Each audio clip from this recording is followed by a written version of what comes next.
ಒಬ್ಬ ಮಹಾನ್ ವ್ಯಕ್ತಿತ್ವದ ಬಗ್ಗೆ.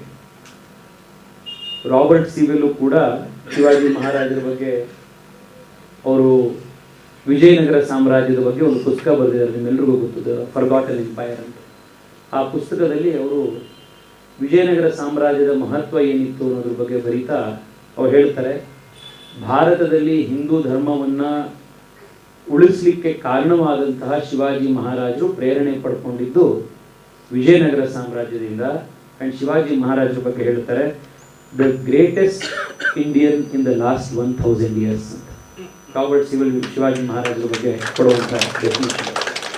ಶಿವಾಜಿ ಮಹಾರಾಜರ ಮಲ್ಟಿ ಡೈಮೆನ್ಷನಲ್ ಪರ್ಸನಾಲಿಟಿ ಇದೆ, ಅದು ನನಗಿಂತ ಹೆಚ್ಚಾಗಿ ಗುರುಪ್ರಸಾದ್ ಭಟ್ರು ಅದ್ರ ಬಗ್ಗೆ ವಿದ್ವತ್ತನ್ನು ಹೊಂದಿರೋದ್ರಿಂದ he is more competent to speak on all of those things. ಯಾಕೆಂದರೆ ಆ ಎಲ್ಲ ಡೈಮೆನ್ಷನ್ಗಳಲ್ಲೂ ನಾವು ಪ್ರೇರಣೆ ಪಡೆಯುವಂಥ, ಮತ್ತು ಪ್ರೇರಣೆ ಅಷ್ಟೇ ಅಲ್ಲ,